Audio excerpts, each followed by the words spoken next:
नमस्कार। प्रादेशिक समाचार के साथ मैं शीला कुमारी। पहले मुख्य समाचार। 20 नवंबर को होने वाले दूसरे चरण के विधानसभा चुनाव के लिए नामांकन का आज अंतिम दिन। कल होगी स्क्रूटनी। 38 विधानसभा क्षेत्रों में होगा मतदान।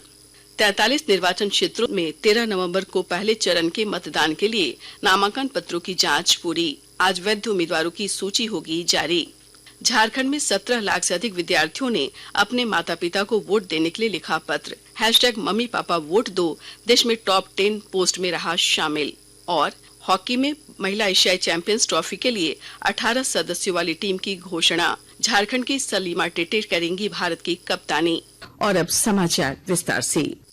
झारखंड में दूसरे चरण के विधानसभा चुनाव के लिए नामांकन का आज अंतिम दिन है। दूसरे चरण में 20 नवंबर को 38 विधानसभा क्षेत्रों में मतदान होगा। इसके लिए अब तक 632 प्रत्याशी नामांकन दाखिल कर चुके हैं। पर्चों की जांच कल की जाएगी और उम्मीदवार 1 नवंबर तक नाम वापस ले सकेंगे। इस बीच चुनाव के सिलसिले में राज्य में तलाशी अभियान के दौरान अवैध सामग्री और 86 करोड़ 32 लाख रुपए की नकदी बरामद की गई है। आचार संहिता के उल्लंघन के 20 मामलों में प्राथमिकी भी दर्ज की गई है। झारखंड में 17 लाख से अधिक विद्यार्थियों ने अपने माता पिता को पत्र लिखकर विधानसभा चुनाव में मताधिकार का प्रयोग करने के लिए प्रोत्साहित किया है। राज्य के मुख्य निर्वाचन अधिकारी के रवि कुमार ने बताया कि ये पत्र #मम्मी पापा वोट दो के साथ साझा किए गए हैं। ये हैशटैग इस समय देश में सबसे अधिक देखी जाने वाली 10 पोस्ट में शामिल है। कल शाम 5 बजे से 7 बजे के बीच इस हैशटैग से 30,000 पोस्ट सोशल मीडिया पर डाले गए। मुख्य निर्वाचन अधिकारी ने कहा कि इस पहल का उद्देश्य झारखंड विधानसभा चुनाव में मतदाताओं की सहभागिता बढ़ाना है। झारखंड में 13 नवंबर को 43 निर्वाचन क्षेत्रों में पहले चरण के मतदान के लिए नामांकन पत्रों की जांच पूरी हो गई। मुख्य निर्वाचन पदाधिकारी के रवि कुमार ने बताया कि आज दिन के 11 बजे के बाद वैध उम्मीदवारों की सूची जारी की जाएगी। इस चरण के मतदान के लिए कुल 805 उम्मीदवारों ने नामांकन पत्र दाखिल किए हैं। कुछ जगह पर उनका वो कैंडिडेट से क्लैरिफिकेशन मांगा गया था, नोटिस की गई। उसके लिए समय आज 11 बजे तक दिया हुआ है। वो 11 बजे तक देंगे। उसी के बाद वो फाइनल होगी, कितना डेटा उसी का हम लोग मोबाइल कराएंगे। भाजपा प्रदेश चुनाव सह प्रभारी हिमंता विश्वा शर्मा ने घुसपैठ के मुद्दे पर राज्य की हेमंत सोरेन सरकार पर हमला बोला। संथाल परगना में पार्टी के प्रत्याशियों के नामांकन के बाद संवाददाताओं से बात करते हुए उन्होंने कहा कि घुसपैठिए झारखंड की संस्कृति और आदिवासी अस्मिता में भारी गड़बड़ी पैदा कर रहे हैं। उन्होंने कहा कि भाजपा की सरकार बनने पर NRC लागू किया जाएगा। आज हमने 3 घोषणा किया हूँ। पहला, जब सरकार बनेगा हम NRC लाऊंगा। कानून का रास्ता से हम लोग घुसपैठियों को धक्का मार के झारखंड से निकालूंगा। दूसरा, झारखंड का जो भी बेटी को घुसपैठियों ने अपना जाल में फंसा के शादी किया है, उनका बेटा बेटियों को आदिवासी का मर्यादा नहीं मिलेगा। तीसरा, आदिवासी बेटियों को अगर कोई घुसपैठी शादी करता है तो ऐसा बेटी मुखिया का पोस्ट में चुनाव ना लड़े। गोड्डा में भाजपा प्रत्याशियों के नामांकन में शामिल होने के बाद मध्य प्रदेश के मुख्यमंत्री मोहन यादव ने झारखंड में भाजपा की सरकार बनाने का दावा किया है। संवाददाताओं से बात करते हुए उन्होंने कहा कि भाजपा का संकल्प झारखंड को देश का सर्वश्रेष्ठ राज्य बनाना है। चारों तरफ माहौल बना हुआ है भारतीय जनता पार्टी के पक्ष में। जिस प्रकार से हरियाणा में हमारी भारी जीत हुई है, मुझे लगता है पूरा रिकॉर्ड इसी प्रकार से दोहराया जाएगा और यह सरकार बनेगी। विकास के रास्ते खुलेंगे, गरीबों की सेवा होगी और कुल मिलाकर झारखंड देश का सबसे अच्छा राज्य बने, ये हम सब ने भी संकल्प लिया है। झारखंड मुक्ति मोर्चा के स्टार प्रचारक कल्पना सोरेन ने लिट्टीपारा में पार्टी प्रत्याशी हेमलाल मुर्मू और स्टीफन मरांडी के पक्ष में चुनावी सभा को संबोधित किया। श्रीमती सोरेन ने लोगों से झामुमो के पक्ष में वोट देने की अपील की।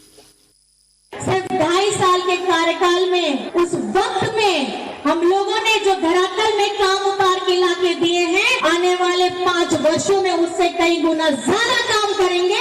और हमारे झारखंड में अगर ये विकास की गति को आपको बढ़ाना है तो हमारे गठबंधन को मजबूत करिएगा।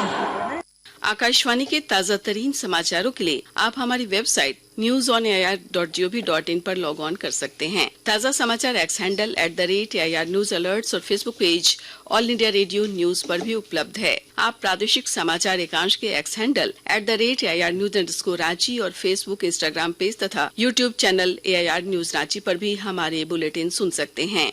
प्रादेशिक समाचार आप आकाशवाणी रांची से सुन रहे हैं। कांग्रेस ने झारखंड विधानसभा चुनाव के लिए अपनी तीसरी सूची जारी कर दी है, जिसमें बोकारो विधानसभा सीट से श्वेता सिंह और धनबाद विधानसभा सीट से अजय दुबे को उम्मीदवार बनाया गया है। इससे पहले 28 विधानसभा सीटों के लिए अपने उम्मीदवारों के नाम की घोषणा की थी। हजारीबाग जिले में भी विधानसभा चुनाव में 100% मतदान को सुनिश्चित करने को लेकर व्यापक मतदाता जागरूकता अभियान चलाया जा रहा है। इसके तहत जिला प्रशासन स्वीप सेल के द्वारा 881 आधारित फेस्टिवल का आयोजन किया जा रहा है। आज और कल स्थानीय गांधी मैदान में वृहद कार्यक्रम का आयोजन होगा। जिला निर्वाचन पदाधिकारी नैन्सी सहाय ने कहा कि जिला प्रशासन चयनित प्रतिभागियों को पुरस्कृत भी करेगा। साहिबगंज जिले में पहाड़ों पर रहने वाले लोगों का मतदान प्रतिशत बढ़ाने के लिए विशेष व्यवस्था की जा रही है। विस्तृत ब्यौरा के साथ हमारे संवाददाता। साहिबगंज जिले में 3 विधानसभा क्षेत्र हैं। इनमें राजमहल को छोड़कर शेष दोनों बोरियो और बरहेट विधानसभा क्षेत्र के ज्यादातर मतदाता पहाड़ी इलाकों में रहते हैं। इनमें से जो दुर्गम जगहों पर रहते हैं उनके लिए विधानसभा चुनाव 2024 में निर्वाचन विभाग मतदान केंद्रों तक पहुंचाने की विशेष व्यवस्था करने जा रही है। साहिबगंज के जिला निर्वाचन पदाधिकारी हेमंत सती ने बताया कि साहिबगंज में लगभग 60,000 पीबीटीजी के लोग रहते हैं। सभी का वोटर कार्ड बन चुका है। विशेष व्यवस्थाओं के तहत इन्हें बूथ तक लाने का प्रयास किया जा रहा है। आनंद कुमार ओझा, आकाशवाणी समाचार, साहिबगंज। भ्रष्टाचार मुक्त समाज के लक्ष्य को हासिल करने के लिए पूरे देश में सतर्कता जागरूकता सप्ताह मनाया जा रहा है। चतरा जिले के टंडवा स्थित सीसीएल की आम्रपाली, चंद्रगुप्त और पेपरवार की अशोका परियोजना में महाप्रबंधक अमरीश सिंह ने जागरूकता रथ को रवाना किया। इस दौरान स्कूली बच्चों द्वारा नुक्कड़ नाटक का भी आयोजन किया गया। वहीं कई खेल प्रतियोगिताएं भी आयोजित की गयी। भ्रष्टाचार मुक्त भारत के लिए पेपरवार की अशोक परियोजना में शपथ ग्रहण समारोह का आयोजन हुआ। हॉकी में महिला एशियाई चैंपियंस ट्रॉफी के लिए 18 सदस्यों वाली टीम की घोषणा कर दी गई है। ये टूर्नामेंट 11 से 20 नवंबर तक बिहार में राजगीर में खेला जाएगा। भारत की कप्तानी मिडफील्डर सलीमा टेटे करेंगी और फॉरवर्ड नवनीत कौर उप कप्तान होंगी।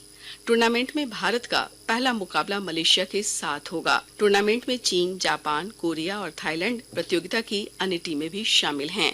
पिछली बार ये टूर्नामेंट भारत ने जीता था।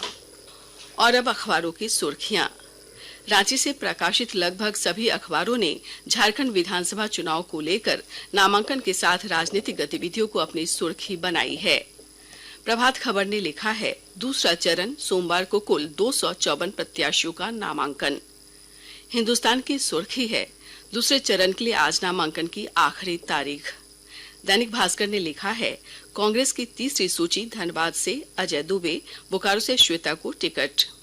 वहीं दैनिक जागरण ने लिखा है, 5 विधानसभा क्षेत्र में 100 के नामांकन स्वीकृत और 8 रद्द।